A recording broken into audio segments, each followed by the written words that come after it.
नमस्कार दोस्तों, मैं मनसा राम वर्मा आप सभी का स्वागत करता हूं आपके अपने चैनल एसएम स्टडी गुरु पर। इस वीडियो में कंप्लीट आपको जानकारी मिलेगी। अगर ग्राम पंचायत सहायक पद के लिए आप फॉर्म भरना चाहते हैं, आपके मन में थोड़ा भी इच्छा है कि आप फॉर्म भरना चाहते हैं, तो आप इस वीडियो को पूरा देख लीजिएगा, क्योंकि आप आरक्षण के वजह से कहीं ना कहीं हो सकता है फॉर्म ना डाल पाएँ। लेकिन इस वीडियो को देखने के बाद आपको बहुत सारी चीज़ें क्लियर होने वाली हैं। हो सकता है कि आप गलत सोच रहे हों कि आरक्षण की बात जो कही गई है नोटिफिकेशन में वो क्या है। तो एक बार इस कंप्लीट वीडियो को देख लें। नया फॉर्म कहाँ पे मिलेगा, डॉक्यूमेंट क्या लगाए जाएंगे, मेरिट कितनी होनी चाहिए, कंप्यूटर सर्टिफिकेट से क्या फ़ायदा होने वाला है, 6,000 रुपये जो देगा वो कौन देगा, इन सभी बातों पे हम कंप्लीट इसमें चर्चा करेंगे। तो एक गलती से आप बाहर ना हो जाएं, यानी कि आप जो सोच रहे हैं हो सकता है वो गलत हो। तो इस वीडियो को आप कंप्लीट देख लीजिए, इसके बाद आपके कोई भी डाउट नहीं रहेंगे।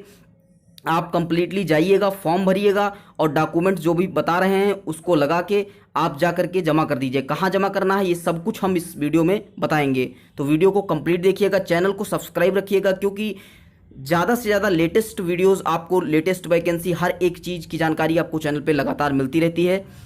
तो स्टार्ट करते हैं अपने वीडियो को।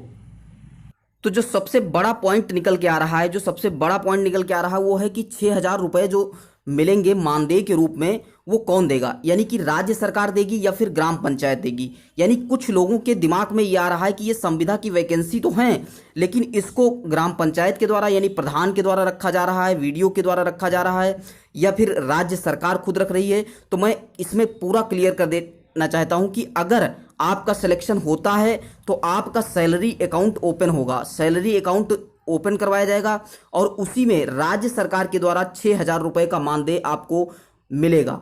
अब कुछ लोगों का डाउट था कि क्या रुपए बढ़ सकते हैं, तो मैं बता देता हूं कि एक साल तक आपको कोई भी यहां पे बढ़ोतरी देखने को नहीं मिलेगी।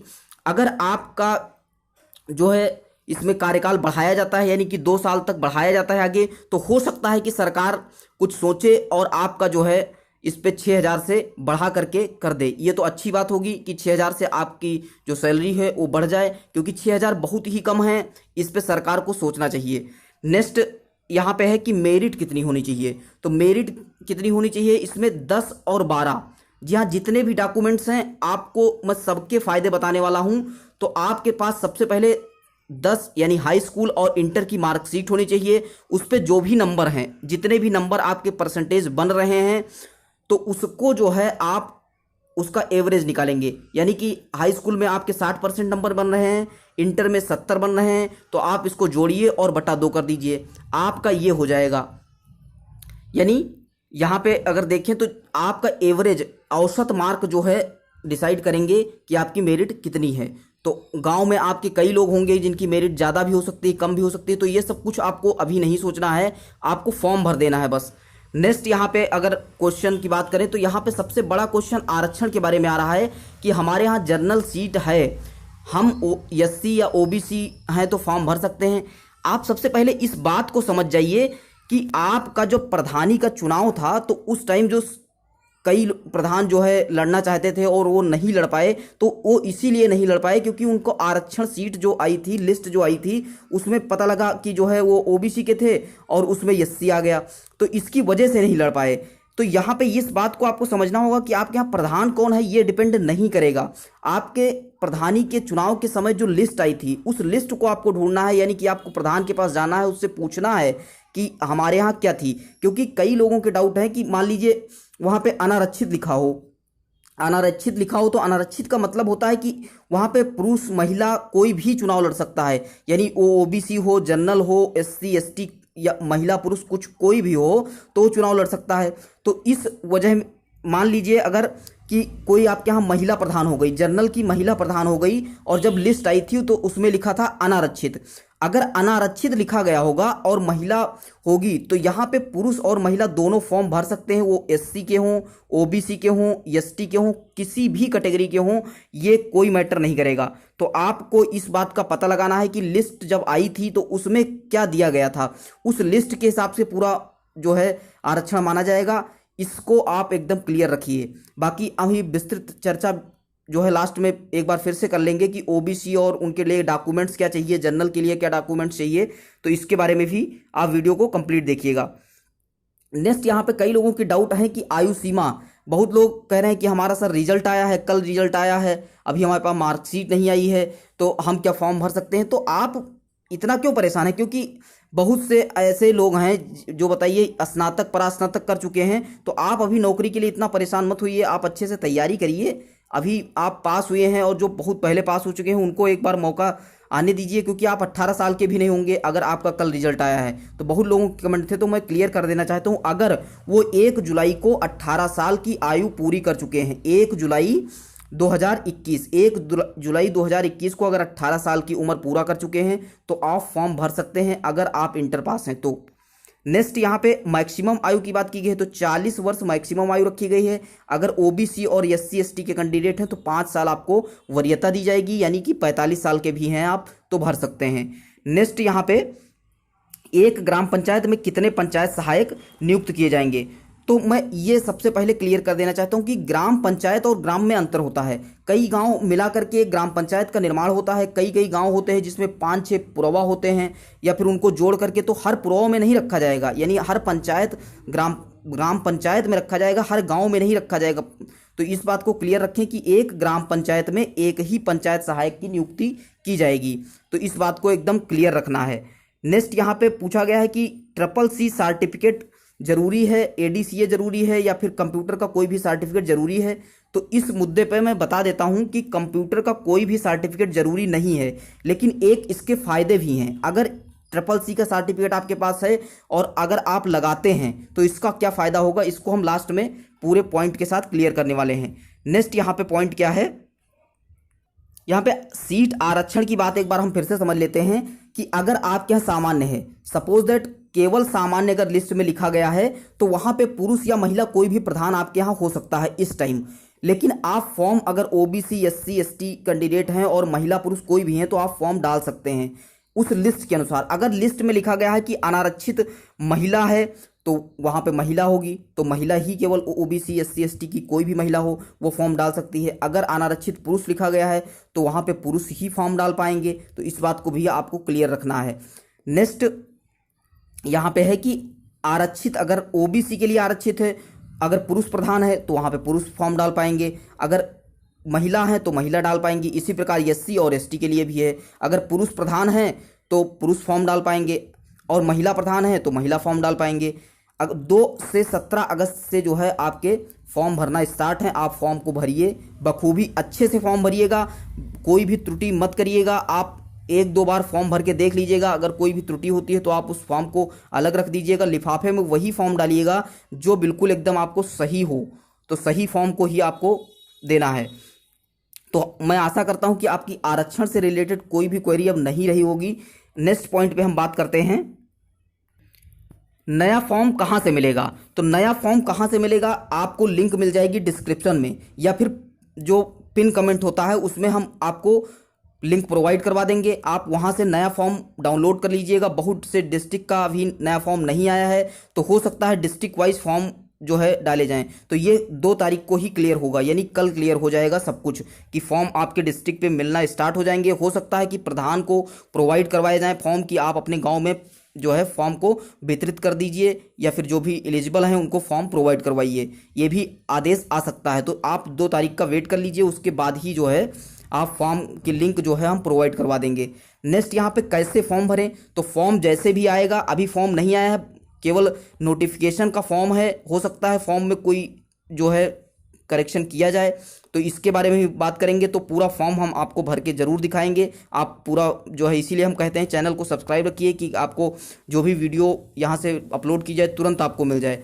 नेक्स्ट, कुछ लोगों का डाउट था कि ऑनलाइन फॉर्म आएगा या फिर स्पीड टेस्ट या फिर डाक के द्वारा, तो ये सब कुछ नहीं करना है, यानी कंप्लीटली ये ऑफलाइन है, आपको फॉर्म भरना है। उसके बाद कहाँ जमा करना है, तो जिला पंचायत कार्यालय, यानी कि आपके जिला में एक जिला पंचायत कार्यालय होगा, तो जिला पंचायत राज अधिकारी के पास आपको जा करके जमा कर देना है, और या फिर ब्लॉक में भी जमा कर सकते हैं, ब्लॉक में भी जो है आपके फॉर्म जमा कर लिए जाएंगे। आप ग्राम प्रधान के पास फॉर्म जमा कर सकते हैं कि नहीं जमा कर सकते हैं, इसके बारे में हम बताते हैं कि अगर वीडियो आपके यहाँ आया है, यानी ग्राम पंचायत अधिकारी आया हुआ है, तो ग्राम पंचायत अधिकारी के कार्यालय में भी फॉर्म जमा कर सकते हैं। अगर प्रधान मांग रहा है कि फॉर्म आप हमको दे दीजिए तो आप उनको फॉर्म दे दीजिए और उसकी रिसीविंग जरूर ले लीजिएगा। सबसे ज़रूरी है यहाँ पे रिसीविंग। अगर रिसीविंग आप नहीं लेते हैं तो आप बाद में क्लेम नहीं कर पाएंगे कि हमने फॉर्म भरा था कि नहीं भरा था। तो आप रिसीविंग जरूर ले लीजिएगा। किसी को भी इनमें से आप फॉर्म को जो है जमा कर सकते हैं, किसी के पास भी। कैसे भरना है तो इन पर हम पूरा वीडियो बना देंगे आपको। नोटरी लगेगी कि नहीं लगेगी, तो नोटरी आपका सिलेक्शन के बाद लगने वाली है, तो नोटरी के बारे में अभी हम कोई चर्चा नहीं करने वाले हैं। 17 तारीख के बाद ही हम नोटरी के बारे में बताएंगे जब आपका रिजल्ट आ जाएगा। नेक्स्ट यहाँ पे डॉक्यूमेंट क्या क्या लगेंगे, सबसे महत्वपूर्ण पॉइंट है कि डॉक्यूमेंट क्या क्या लगाने हैं। तो डॉक्यूमेंट सबसे पहले जान लीजिए, प्रमाणित नहीं होंगे। किसी से आपको प्रमाणित करवाने की ज़रूरत नहीं है। ग्राम प्रधान हो, वीडियो हो, किसी से आपको प्रमाणित करवाने की ज़रूरत नहीं है। फॉर्म भरने से पहले किससे मिलें, किसी से नहीं मिलना है। आपको डायरेक्ट फॉर्म प्रिंट आउट करवा लेना है और जा करके फॉर्म को अच्छे से भर देना है। वहाँ पे उसके साथ में जनरल कैटेगरी के हैं तो कक्षा 10 की मार्कशीट, 12 की मार्कशीट और निवास प्रमाण पत्र, आधार, वोटर या फिर डीएल या फिर कोई भी गवर्नमेंट आईडी आपके पास हो तो उसको लगा सकते हैं। पैन कार्ड इसलिए नहीं माना जाएगा क्योंकि पैन कार्ड में एड्रेस नहीं होता है, तो एड्रेस जो है नहीं होने के कारण पैन कार्ड को नहीं माना जाता है। तो आधार, वोटर या फिर डीएल आपके पास होना चाहिए। नेक्स्ट आपके पास एक फ़ोटो होना चाहिए जो कि फॉर्म में आप लगाएंगे। बाकी अलग से फ़ोटो की कोई ज़रूरत नहीं। तो जनरल कैटेगरी के लिए इतने कागजात इंपॉर्टेंट हैं, ये होने ही चाहिए। बाकी कंप्यूटर सर्टिफिकेट अगर आपके पास है तो मैं बताता हूँ कि क्या फ़ायदा आपको होगा।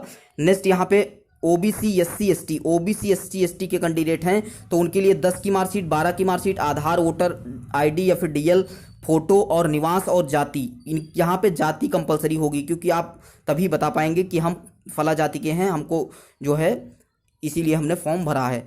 तो यहाँ पे जाति लगाना जरूरी है।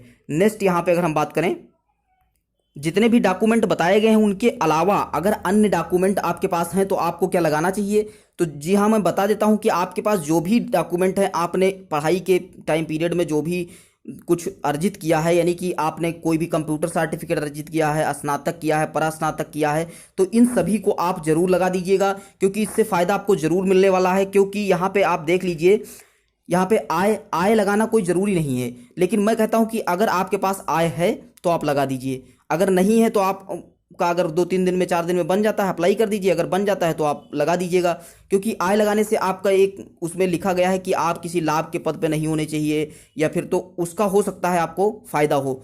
अगर है तो लगाइए, नहीं तो कोई कंपलसरी नहीं है। ईडब्ल्यूएस का सर्टिफिकेट है आपके पास तो लगा दीजिए जनरल के लिए, अगर नहीं है तो कोई बात नहीं है। तो ये दोनों, ये सभी अन्य जो डॉक्यूमेंट है ये कंपलसरी नहीं है, आपके पास हैं तो लगा सकते हैं। नेक्स्ट यहाँ पे computer certificate, triple C, O level, ADCA अगर आपके पास है तो आप लगाइए, अगर नहीं है तो कोई बात नहीं है। लगाने से क्या फ़ायदा होगा इसको भी बताते हैं।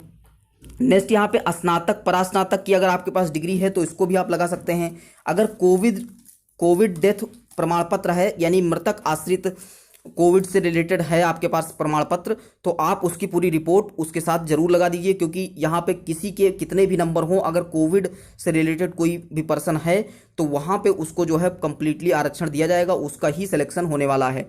नेक्स्ट यहाँ पे क्या फ़ायदा होगा, इन सर्टिफिकेट जो अन्य सर्टिफिकेट हैं लगाने से क्या फ़ायदा होगा। अगर अंक आपके समान है, सपोज दैट आपके जो है गांव में 2 लोग हैं जिनके अंक समान हुए, यानी 10 और 12 के औसत जो निकाला गया वो दोनों में समान है, तो उसमें देखा जाएगा कि किसके पास कंप्यूटर डिग्री है, यानी कंप्यूटर का सर्टिफिकेट किसके पास है, स्नातक, परास्नातक किसके पास है, तो ये वहाँ पे काम कर जाएगा।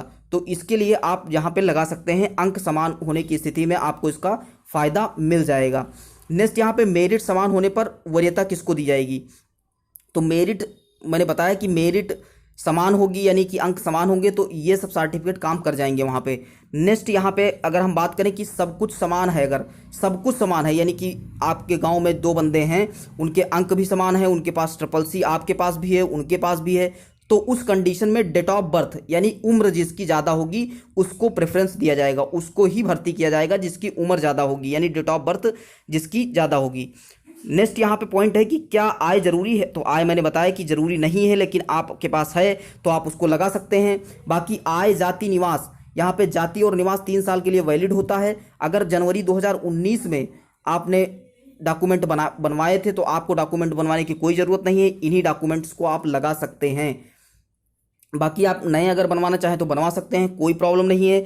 और नेक्स्ट पॉइंट यहाँ पे है कि जो प्रधान के रिश्तेदार हैं या फिर, तो यहाँ पे सीधा बताया गया है कि ब्लड का रिलेशन होना चाहिए। ब्लड का रिलेशन यानी कि उन्हीं से रिलेटेड जो प्रधान हो उसका ब्लड रिलेशन होना चाहिए, खूनी रिश्ता होना चाहिए जिसको कहते हैं, तो वो फॉर्म नहीं भर सकते हैं। तो इस बात को भी क्लियर रखें। बाकी अगर आपके कोई भी डाउट होते हैं तो आप प्लीज़ कमेंट करके ज़रूर बताइए। हम हर एक कमेंट का टीम आपको ज़रूर रिप्लाई करेगी, और हमारे चैनल पर जो भी बताया जाएगा आपको ऑथेंटिक ही बताया जाएगा। फालतू के कोई भी वीडियोज़ नहीं दिए जाते हैं। तो चैनल को सब्सक्राइब रखिए, नोटिफिकेशन बेल आइकन को ऑन कर लीजिए, जिससे हर एक नोटिफिकेशन आपको समय समय पर प्राप्त होता रहे। बाकी मिलते हैं नेक्स्ट वीडियो के साथ, तब तक के लिए जय हिंद, जय Bharat. Thank you so much.